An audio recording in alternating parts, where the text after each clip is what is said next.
Hello students, welcome to BBA 204 Principles of Management. Today I will be covering chapter 3, which is the environment and corporate culture.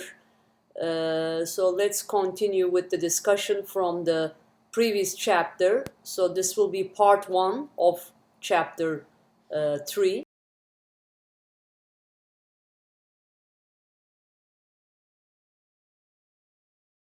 Basically. And we're going to discuss about how the external environment affects a business organization's ability to thrive, survive, or fail. Don't forget, the external environment is always a constraint on the company's management. The elements of the world are constantly changing. The external environment includes all outside elements that affect the organization as a whole. So this environment includes the competitors, resources, technology, and economic conditions that influence the organization as a whole. So the general environment itself affects the organizations indirectly. But what does the general environment consist of? So if we look at the general environment, you will see that the general environment is part of the overall external environment. In other words, the external environment consists of general environment, number one. Number two, the task environment, organizational ecosystem, and the internal environment. Okay? So in other words, we have like these four major subfields under the external environment. The general environment, which affects the organizations indirectly. And then the second part is the task environment. The third part is the organizational ecosystem. And the fourth is the internal environment. So what is the general environment? I mean, general environment affects the organizations indirectly, right? It includes social, economic, legal, political, international, natural, and technological factors that influence all organizations about equally. Like an economic factor would be something like inflation, right? Right now in the post-COVID-19 world, all nations are having inflation about more or less equally. All advanced industrialized nations are having inflation, right? So inflation is a factor that influences all business organizations about equally in advanced industrialized nations around the world, right? So in that respect, inflation is an economic factor, right? And if you look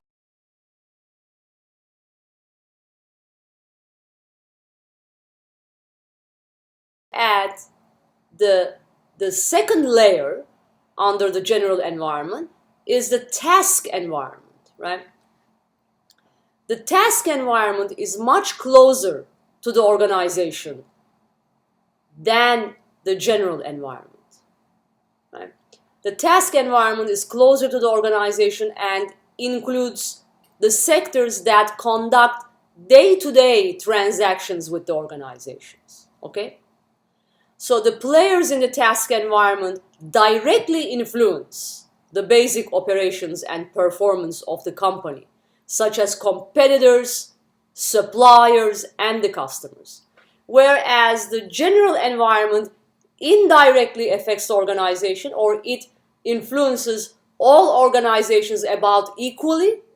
The task environment, to the contrary, directly influences. It directly influences the basic operations and performance of the company. And who are the key players or the stakeholders in the task environment? The competitors, the suppliers, and the customers. And then the third layer in the external environment is the organizational ecosystem. The organization ecosystem is formed by the interaction among a community of organizations in the environment. The ecosystem provides the resource and information, transactions, flows, and the linkages necessary for an organization to thrive.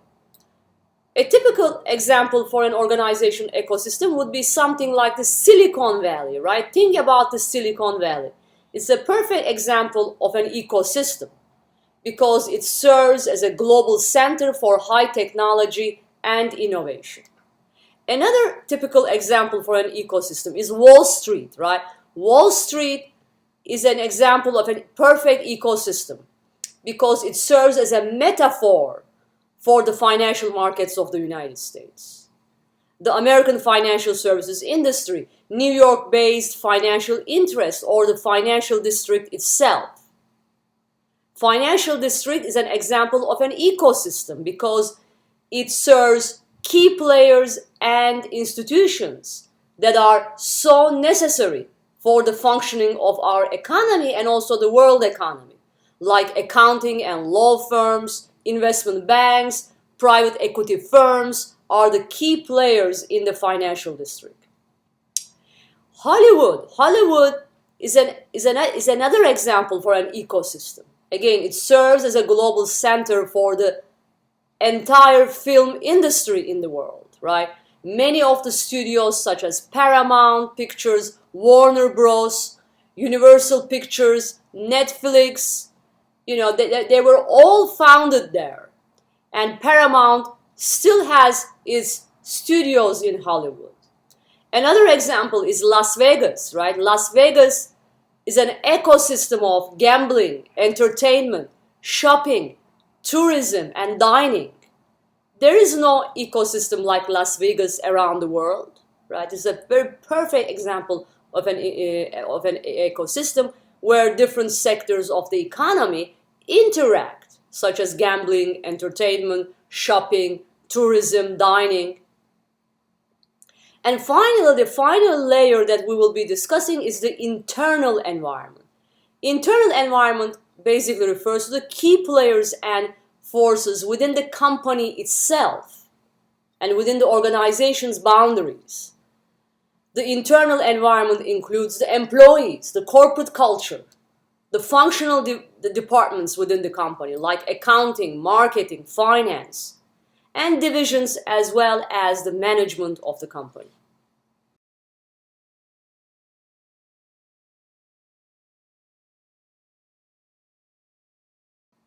Okay, here is the graph that shows these three different layers, the figure that shows the relationships and the dividing lines between three layers of environment. We have the task environment, the internal environment, and the general environment.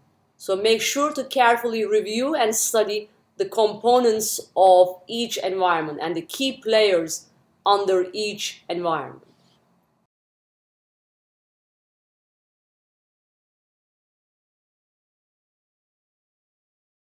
Okay? And if you look at each layer one by one and much closely, we're going to start with the general environment. Under the general environment, we have the international influences, right?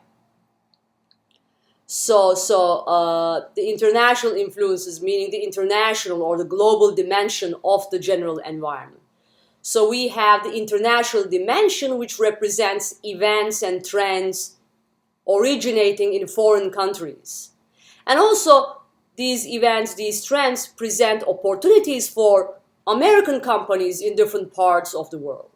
Okay? Globalization, for example, is the perfect example for this international dimension of the general environment. Globalization refers to increased interdependence of the world economy, growing multiculturalism, and cultural exchanges among nations. In economic terms, globalization refers to removal of barriers to trade and the free flow of goods. From an economic point of view, in other words, as the world economy becomes more and more globalized, we see the countries removing There are barriers to trade and finance and investments, and we see much the free flow of goods among the countries. So in other words, free trade, free markets, so to speak, is a symbol of, is a key symptom of globalization. For its increased immigration among countries, increased immigration from developing to advanced industrialized nations is another symptom or symbol of globalization. In theory, globalization benefits all countries more or less equally. It is considered to be a good development because it provides new competitors, customers, suppliers, and new ways of doing business. Globalization shapes social, technical, and economic trends. Okay? Despite the globalization trend, all organizations must compete and think globally, regardless of the globalization trend. Okay? And that requires, acting, competing, and thinking globally.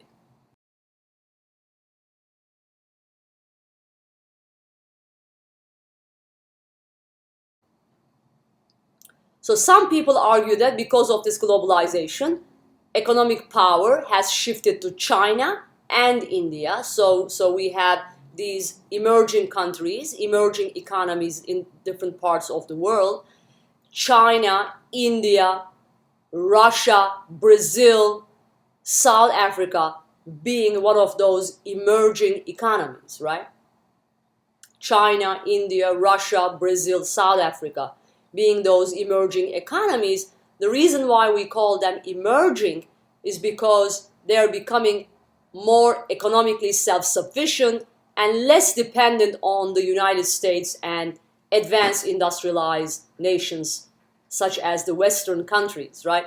So those countries apparently have a growing middle class that are increasingly consuming US goods and adopting Western cultural patterns and lifestyles. Okay? As these countries are becoming more westernized, the danger is that they may become rival or competitors to the US or Western companies.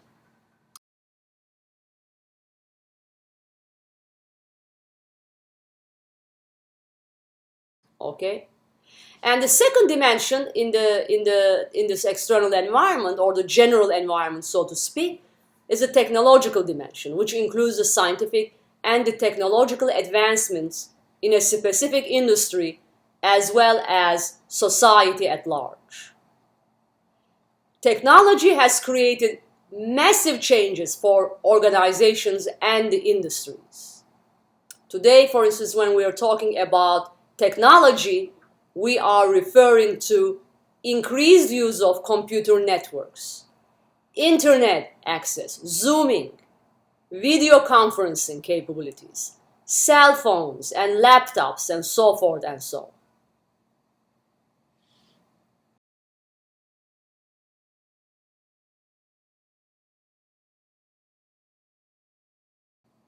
The third dimension under the general environment is a sociocultural dimension, which refers to the demographic characteristics, norms, customs and cultures, values, ethnicity, race of the general population. Important sociocultural variables are geographical distribution, population density, age, and education levels, and demographics of the countries in which the companies are doing business with. Okay?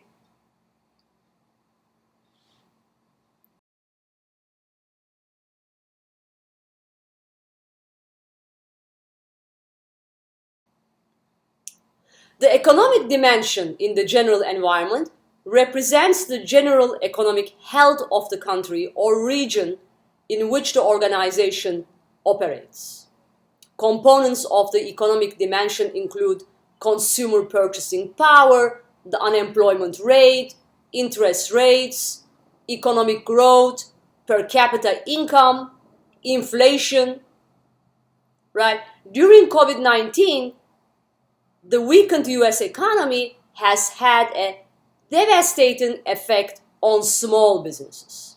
So COVID-19 can also be perceived as having a huge impact on the economy of the United States as well as the small businesses in our economy.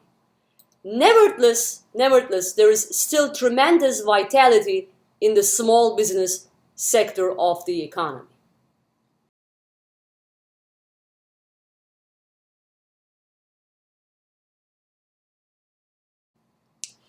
The legal political dimension includes federal, state, and local governmental regulations and political activities designed to influence company behavior. Okay? Government regulations influence organizations through a variety of legislations, such as the Occupational Safety and Health Administration, the Environmental Protection Agency, the Fair Trade Policies, and others. And managers, while formulating their corporate policies, they need to be also aware of the power of the interest groups, or what I call as the pressure groups within the society.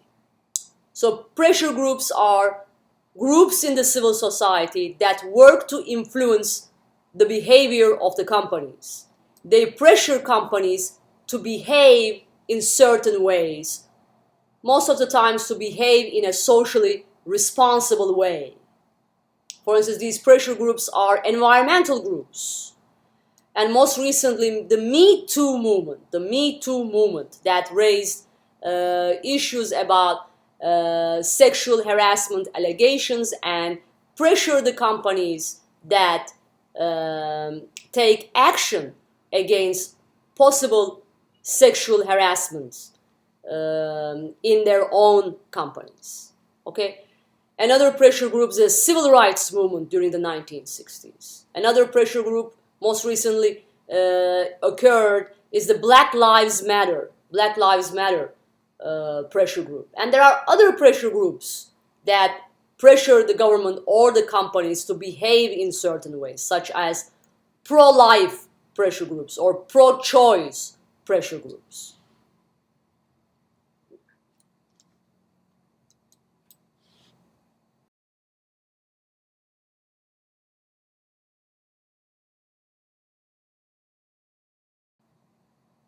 And then the other dimension, the other layer within the general environment is the natural dimension. The natural dimension, if you notice, is pretty different from other sectors of the general environment because it has no voice of its own. Natural dimension does not have its own voice, right? It includes all the elements that occur naturally on the earth, including plants, animals, rocks, natural resources such as air, water, and climate, right? The natural dimension has a huge impact on the managers, right? The influence on the managers to meet the needs in the natural environment may also come from other sectors such as government regulations, consumer concerns, the media, competitors' actions, or even employees.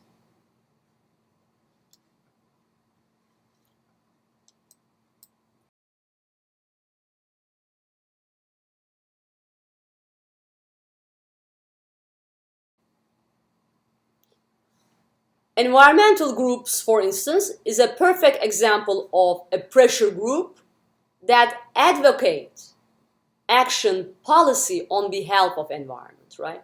These environmental groups advocate action policy on behalf of the environment.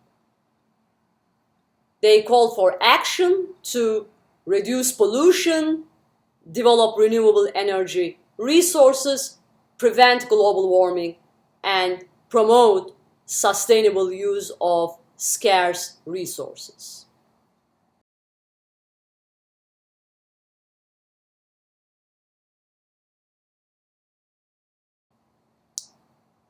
So it might be worth looking at this environmental performance index by asking the question, which country has the highest environmental performance index and why? As you can clearly see here, Switzerland has the highest score of 76.69, followed by Latvia and followed by Norway. So if you look at the countries in the top 5, you would not be surprised to see that most of them are European countries, some of them are advanced industrialized nations, some of them are Scandinavian nations like Switzerland, Norway, Luxembourg, and Latvia recently joined the European Union, and Costa Rica, which is among the top 5, is a Central American, Latin American nation. And actually, indeed, it is the only nation from the developing world which is among the top 5.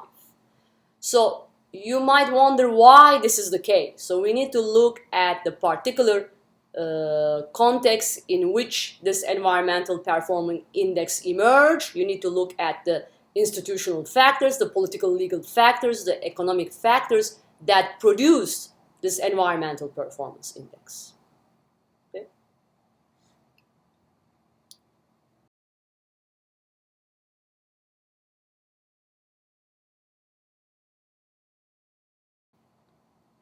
And then if we look at the task environment, which is a second layer, right, under the general environment, the task environment is indeed closest to the organization and includes those players that have a direct working relationship with the company.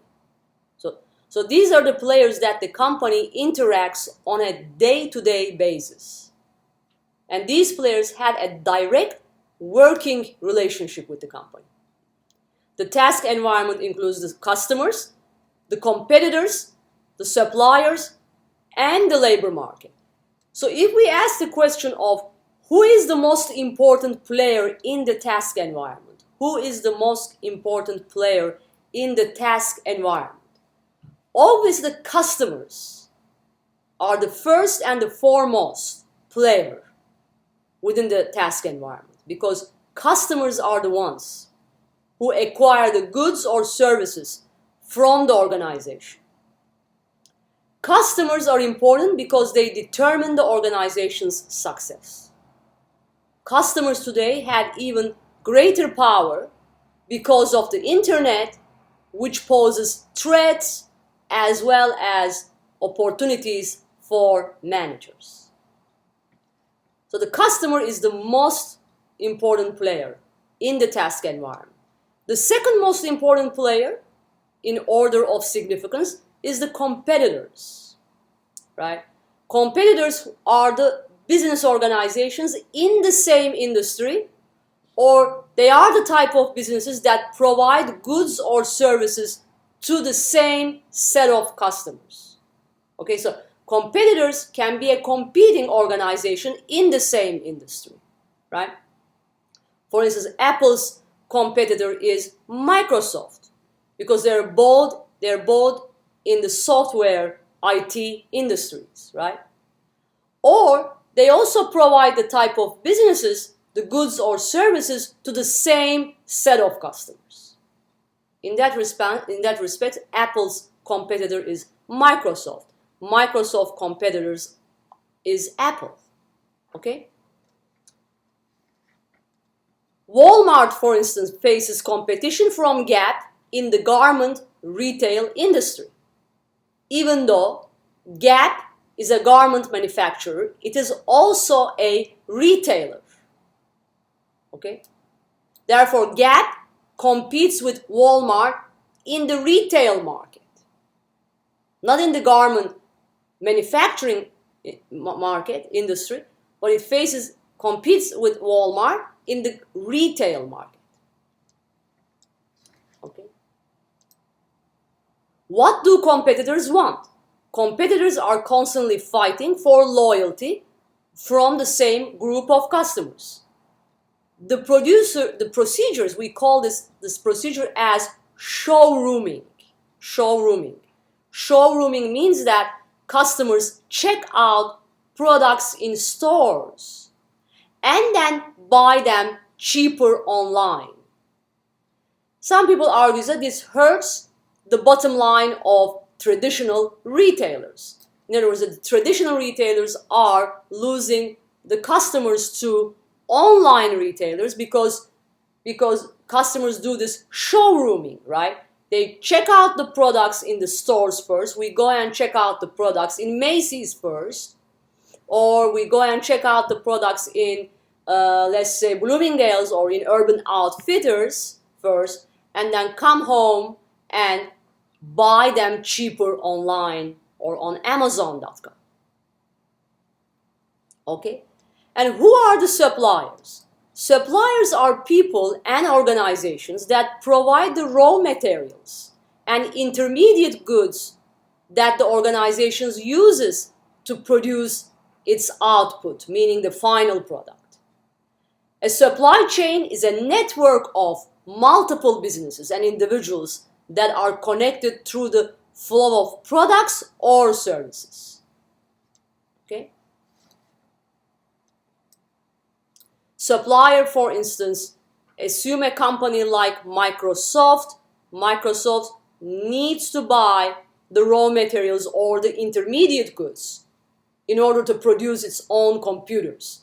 The intermediate goods in this respect would be microchips, right? So let's assume that the Microsoft buys the microchip from a company like Intel, right? Intel is the one producing or selling the microchips to software and computer companies, right? Such as Dell. So Intel sells the raw materials and the intermediate goods to Microsoft, right? The final layer within the task environment is the labor market. Labor market always represents the potential employees or the people in the environment who can be hired to work for the companies.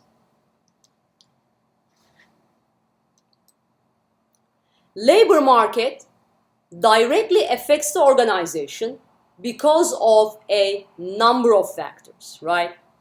There is always a growing need for computer literate workers. And there is also the necessity of continuous investment in human resources through recruitment, education, and the training of employees to meet the competitive demands of the globalized economy.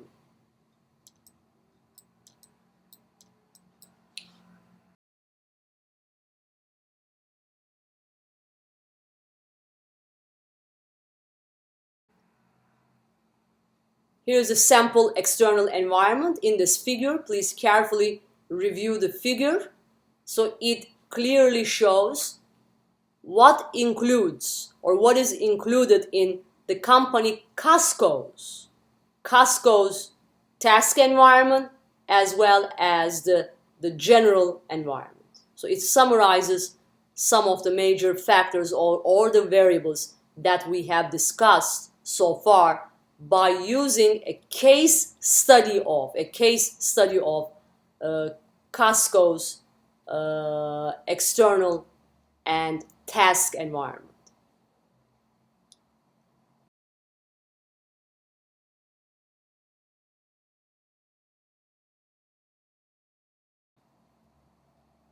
So basically, we can clearly see that adapting to the environment is not easy because the environment constantly creates uncertainty and the challenges for managers. So what type of challenges and opportunities are we really talking about here? So this will be the topic of my next lecture. So in part 2 of chapter 3, I will be talking about how the organizations adapt to their external environment. So we will be looking at this dynamic relationship between the organizations and the environment and how the managers must respond and design adaptive organizations. So this will be the topic of my next lecture. Please stay tuned for part 2 of chapter 3. Have a good night. Thank you for listening to my lecture. Bye bye.